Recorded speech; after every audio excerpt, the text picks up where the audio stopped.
Hello everyone. In this video, we are going to talk about Chapter 7, Strategic Profit Management of our Set B of SPOM, which is Strategic Cost and Performance Management. So basically, इस chapter के अंदर strategic profit management के अंदर हम एक बहुत important part cover करने वाले हैं। अगर मैं इसका आपको इस चैप्टर का ओवरव्यू दूं तो एक स्ट्रेटेजिक प्रॉफिट एनालिसिस करने के लिए हमें किन चीजों की रिक्वायरमेंट होती है। देखो, प्रॉफिट कैलकुलेट करने के लिए हमें दो चीजें चाहिए होती है, that is revenue and cost. कितनी हमने सेल्स करी है एंड कितना कितना हमें कॉस्ट लगा है।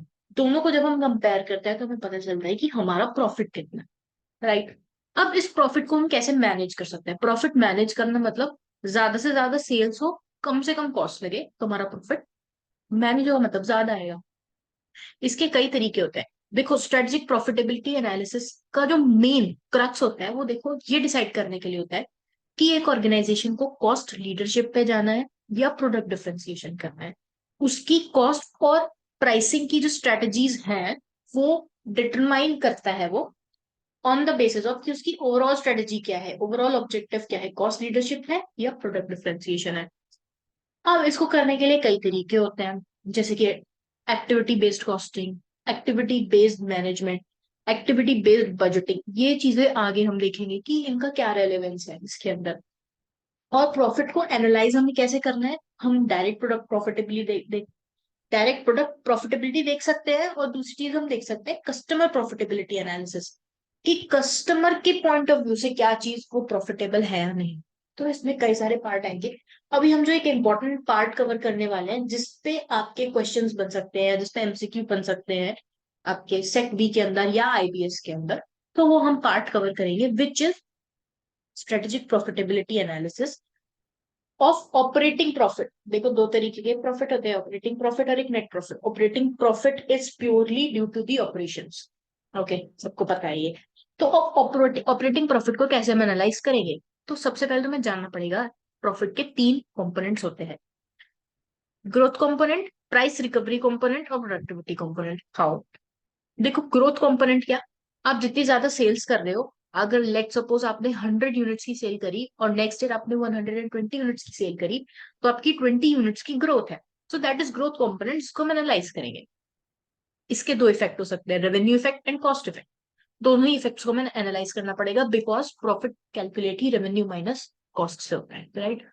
Same price recovery. Price recovery means कि जितनी जो 20 यूनिट्स आपकी सेल बढ़ी थी उस पे आपने जितना रेवेन्यू अर्न किया है, और जितनी आपको 20 यूनिट्स बनाने में जितनी कॉस्ट लगी थी, क्या वो उसको रिकवर कर पा रही है जो आपने अर्न किया है? मान लो अगर आपने 20 यूनिट सेल करी थी और आपको 20 यूनिट्स पे एडिशनल जो रेवेन्यू है वो लेट सपोज 5 लाख रुपीज का हुआ है, और जो आपको कॉस्ट लगी है 3 लाख रुपीज की लगी है एक्स्ट्रा, तो कहोगे हाँ मेरी कॉस्ट तो रिकवर हो गई, मेरे जो प्राइस अर्न किया है। मान लो वही अगर आपने 5 लाख का प्रॉफिट किया होता बट आपकी कॉस्ट 5 लाख से ज्यादा लगती, तो मतलब आपने जितना एक्स्ट्रा कॉस्ट लगाई बट आपका रेवेन्यू वो रिकवर नहीं कर। तो इस चीज को हम स्टडी करते हैं, उसमें भी रेवेन्यू इफेक्ट और कॉस्ट इफेक्ट दोनों आ जाते हैं। प्रोडक्टिविटी कंपोनेंट ही एक ऐसा कंपोनेंट है जिसमें आपका रेवेन्यू इफेक्ट नहीं आता, बिकॉज प्रोडक्टिविटी का सिंपल मीनिंग क्या है? प्रोडक्टिविटी इज कि मैंने किस तरीके से काम किया, मेरे एम्प्लॉयज ने, मेरे फैक्ट्री वर्कर्स ने किस तरीके से काम करा उस प्रोडक्ट को बनाने में, कि इसकी प्रोडक्टिविटी इतनी ज्यादा बढ़ गई कि मुझे कम कॉस्ट में ज्यादा यूनिट्स मेरी प्रोड्यूस हुई, या मैंने ज्यादा प्रोडक्शन किया, राइट। तो इसलिए इसमें सिर्फ कॉस्ट इफेक्ट को हम एनालाइज करते हैं। अब इसके कई सारे उन्होंने फॉर्मूलाज दिए हुए हैं कि कैसे चीजें कैलकुलेट होती है। हम इसमें ना जाके एक सिंपल मैंने एग्जाम्पल रेडी किया है जिसको हम स्टडी कर सकते हैं, और ये हम बहुत अच्छे से सीख सकते हैं, राइट। क्योंकि इसको बेसिस रख के आपके नीचे क्वेश्चंस भी हैं जो मटेरियल में दिए हुए हैं। आप जब इसको देखोगे तो आपको बहुत सिंपल लगेगा, ठीक है। इस तरीके की रिकंसिलिएशन ऑफ ऑपरेटिंग प्रॉफिट करके एक टेबल आती है जिसको बनाना होता है। वही आप जो ये देख रहे हो वो रिकंसिलिएशन ऑफ प्रॉफिट की ही टेबल है, बट उसको मैंने थोड़ा अलग तरीके से प्रेजेंट किया है ताकि हम इजीली अंडरस्टैंड कर सके। तो सबसे पहले तो एग्जाम्पल को समझ लेते हैं कि एग्जाम्पल क्या है। हमने 2 साल लिए, 2024 एंड 2025, तभी हम कंपैरिजन कर पाएंगे, तभी हम ग्रोथ देख पाएंगे, तभी हम अपने प्रॉफिट को एनालाइज कर पाएंगे। ठीक है, तो हम ये देख रहे हैं कि 2024 में हमने 1000 यूनिट सेल करी है, और 2025 में 1500 यूनिट सेल किया है। साफ साफ दिख रहा है 500 यूनिट्स की हमने ग्रोथ की है, राइट। प्राइस, सेलिंग प्राइस भी आप देखो हमारी इंक्रीज हुई है, 500 से 600 हुई है। माय क्वेश्चन आता है, क्या ये 100 रुपीज की प्राइस 500 की कॉस्ट की इंक्रीज को रिकवर कर पाएगी? चेक करेंगे। अब देखो डायरेक्ट मटेरियल हमें क्या लगा, लेट सपोज ये हम शर्ट्स का बिजनेस है हमारा, ठीक है, ये यूनिट्स नहीं शर्ट्स है, ठीक है, मैंने 1000 शर्ट्स बनाई तो 2024 में, 1500 शर्ट्स बनाई 2025 में। तो अब इन शर्ट्स में मुझे देखो 2024 में 1500 मीटर कपड़ा लगा था, क्लॉथ लगा था, और 2025 में मुझे 2000 मीटर लगा है। इंक्रीज क्यों हुआ? क्योंकि सिंपली मैंने 500 शर्ट्स ज्यादा प्रोड्यूस की, सो उस वजह से इंक्रीज हुआ होगा, या और भी कोई फैक्टर हो सकता है, मैंने कुछ क्वालिटी या डिजाइन में कुछ चेंज किया हो, राइट। अब मेरी कॉस्ट ऑफ क्लॉथ में भी इंक्रीज आ गया, हो सकता है मैंने बढ़िया क्वालिटी का क्लॉथ और लिया हो, राइट, किसी और कैटेगरी का क्लॉथ लिया। सो 100 मीटर था प्राइस 2024 में, एंड 2025 में 120 मीटर है क्लॉथ का प्राइस। अब शर्ट्स बनाने के लिए स्विंग मशीन लगेगी, राइट। अब 2024 मुझे 4 मशीन लगी, 2025 में भी मुझे 4 मशीन लगी, कि 1000 शर्ट्स भी 4 मशीन में बन गई, 1500 शर्ट्स भी 4 मशीन में बन गई। तो इट्स लाइक मेरी प्रोडक्टिविटी तो ठीक है, अच्छी आ गई। 4 मशीन में ही मैंने 1500 शर्ट्स बना ली, जहाँ पहले सिर्फ 1000 शर्ट्स बनती थी। फिक्स्ड कॉस्ट पे मेरा थोड़ा सा इंक्रीज आया है, पहले 2 लाख थी अब 2.5 लाख हो गई है। फिक्स्ड कॉस्ट किस लिए? फिक्स्ड कॉस्ट इज बेसिकली वो कॉस्ट जो हमारी वेरिएबल नहीं है, ठीक है। तो डायरेक्ट मटेरियल की कॉस्ट को हटा के जितनी कॉस्ट लगी स्विंग मशीन्स की आप कॉस्ट लगा लो, स्विंग मशीन्स पे प्रोड्यूस करने की। तो मैं देखो कॉस्ट पर मशीन फिक्स, क्योंकि भी देखो फिक्स्ड कॉस्ट कैपेसिटी से रिलेटेड होती है, कि आपकी फैक्ट्री के अंदर, आपकी प्रोडक्शन के अंदर क्या कैपेसिटी है, उसी कैपेसिटी को हम जब कंपेयर करते हैं टोटल कॉस्ट से, तो हमें फिक्स्ड कॉस्ट पर यूनिट या फिक्स्ड कॉस्ट पर कैपेसिटी मिल जाती है, राइट। तो ये वही चीज है। तो देखो एक मशीन की कॉस्ट मेरी 50,000 आ रही है, एंड वही 2025 में 62,500 आ रही है। तो 12,500 का इंक्रीज है पर मशीन के अंदर, ठीक है। अब अब हमने क्या करा है, ये बेसिक प्रॉफिटेबिलिटी स्टेटमेंट बनाई है जो हम हमेशा से बनाते आ रहे हैं। सबसे पहले आप रेवेन्यूज लिखोगे। रेवेन्यूज हमने कैसे कैलकुलेट की है भाई? Number of units multiplied by selling price. तो मेरा 2024 में 5 लाख आ गया, इसमें 9 lakh. Similarly variable cost 500 sorry 1500 into 100 per metre which is 1.5 lakh, and 2000 into 120 per metre which is 2,40,000। तो अब जब हम रेवेन्यू माइनस वेरिएबल कॉस्ट करते हैं तो हमारे पास कॉन्ट्रीब्यूशन आता है, मैंने कॉन्ट्रीब्यूशन कैलकुलेट कर लिया। Then I reduce the fixed cost, मुझे ऑपरेटिंग प्रॉफिट मिल गया मेरा, ठीक है। अब देखो मैं मेरी टोटल कॉस्ट कितनी लग, टोटल कॉस्ट लग कितनी रही है 2024 में? मेरी टोटल कॉस्ट लग रही है 3,50,000, और 2025 में मेरी टोटल कॉस्ट लग रही है फिक्स्ड प्लस वेरिएबल कितनी लग रही है? 4,90,000। तो मेरी टोटल कॉस्ट में आप देखो इंक्रीज कितना है, 2,40,000 का, सॉरी 1,40,000 का, राइट। और मेरा प्रॉफिट में कितना इंक्रीज है? 2,60,000 का। सो कहीं ना कहीं मेरी कॉस्ट कम से बढ़ी है और मेरा प्रॉफिट ज्यादा से बढ़ा है, तो this is kind of a favourable situation, right. अब हम इसको और एनालाइज करेंगे, जो अभी हमने सीखे। Growth component, growth component, okay, price recovery component and productivity component, इसमें भी revenue effect and cost effect.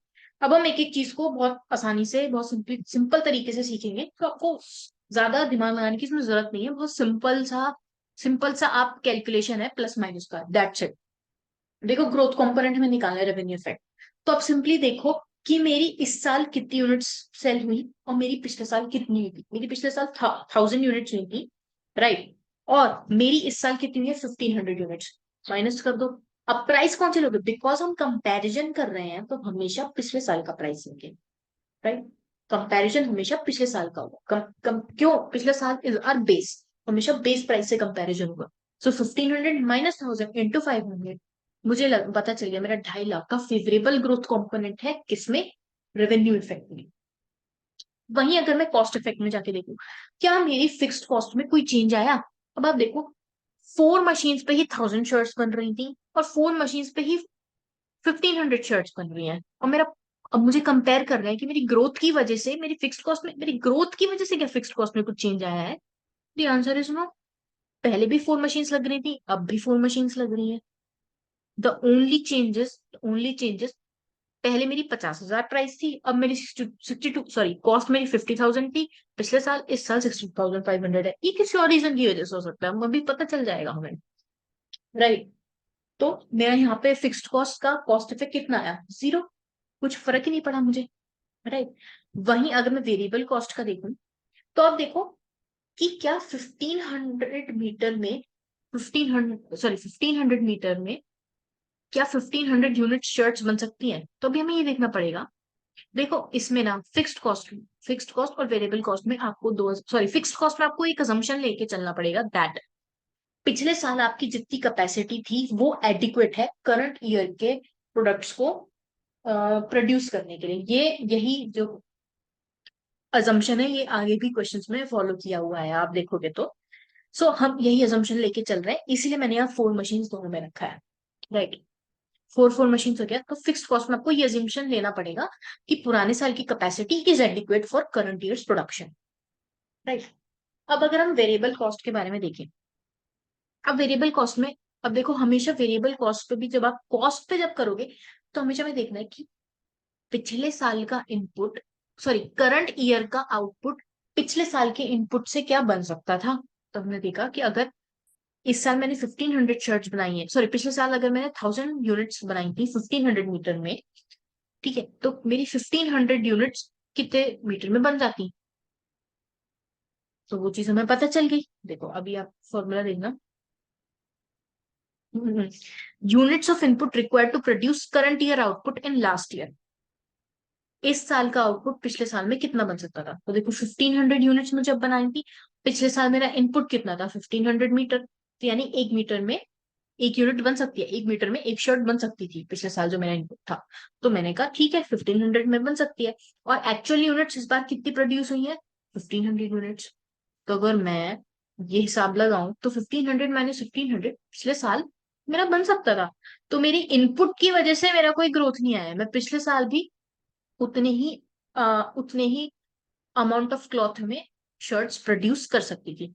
तो इसलिए मेरा यहाँ पे अनफेवरेबल फेवरेबल कुछ नहीं आया, और प्राइस हमें कौन सी लेनी है, पिछले साल की। सो 1500 - 1500, 100, यानी 1 मीटर पर शर्ट का मेरा रेट आ जाएगा, क्लियर है। सो मेरा ग्रोथ कंपोनेंट 2,50,000 फेवरेबल आया। तो देखो टोटल 2,60,000 फेवरेबल आ ही रहा है, और 2.5 लाख फेवरेबल तो मेरा ग्रोथ कंपोनेंट की वजह से ही आ गया। तो प्राइस रिकवरी और प्रोडक्टिविटी में क्या फर्क पड़ेगा, 10,000 का बस फेवरेबल निकलना है। Let's see. अब अगर हम प्राइस रिकवरी की बात करें, तो अब हमें वहां पे चेक करना पड़ेगा मेरी प्राइस कितनी थी पिछले साल। मेरी प्राइस पिछले साल 500 थी, और इस साल मैंने कितनी प्राइस रखी है, 600। अब क्योंकि हम यहाँ पर प्राइस रिकवरी इफेक्ट कैलकुलेट कर रहे हैं, और हम किसको कंपेयर करें, प्राइसेस को कंपेयर करें, तो यूनिट्स हमें एक्चुअल वाली लेनी पड़ेगी जो एक्चुअल हमने इस ईयर प्रोड्यूस किए हैं, राइट। उधर हम क्योंकि यूनिट्स को कंपेयर करते तो प्राइस ओरिजिनल वाला लेना था, दैट इज प्रीवियस ईयर का। तो अब प्राइस देखो इस साल 600 है, लास्ट ईयर 500 थी, 100 रुपीज का इंक्रीज आया है। और मेरी करंट यूनिट्स कितनी मैंने सेल की है, प्रोड्यूस की है या सेल की है, 1500 यूनिट्स। सो मेरा 1.5 लाख का फेवरेबल आया है यहाँ पर, प्राइस रिकवरी में रेवेन्यू इफेक्ट फेवरेबल आया है, ओके ओके, राइट। वहीं अगर हम फिक्स्ड कॉस्ट में देखें, आप देखो मैंने 62,500 की कॉस्ट इस साल इनकर की है, और पिछले साल मैंने 50,000 की कॉस्ट इनकर करी थी। मशीन्स मेरे पास कितनी थी, 4 मशीन्स पहले थी, 4 मशीन्स अब मैं, इसमें भी अगर मेरे पास इस समय 5 मशीन्स होती तो मैं 5 मशीन्स 5 मशीन्स करती, ओके। तो 5 मशीन्स करती, क्योंकि इस साल तो मेरे पास 5 मशीन्स है ना। जब भी हम प्राइस को कंपेयर करेंगे तो करंट यूनिट्स को लेंगे।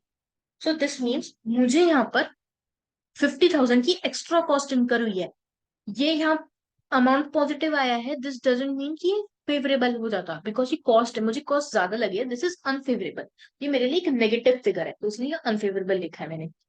ये ध्यान रखना कि कॉस्ट और रेवेन्यू, रेवेन्यू में अगर पॉजिटिव फिगर आती है वो फेवरेबल होता है, और अगर कॉस्ट में जब आप वेरिएंस कैलकुलेट करते हो और वो पॉजिटिव आता है तो that is unfavourable, because cost में वेरिएंस पॉजिटिव आना मीन्स मेरी कॉस्ट इस साल ज्यादा लगी है पिछले साल के कंपैरिजन में। अगर कॉस्ट में नेगेटिव वेरिएंस आता है, दिस मीन्स पिछले साल के कंपैरिजन में इस साल कॉस्ट कम लगी है, तो वो मेरा फेवरेबल अमाउंट बनता है, फिर।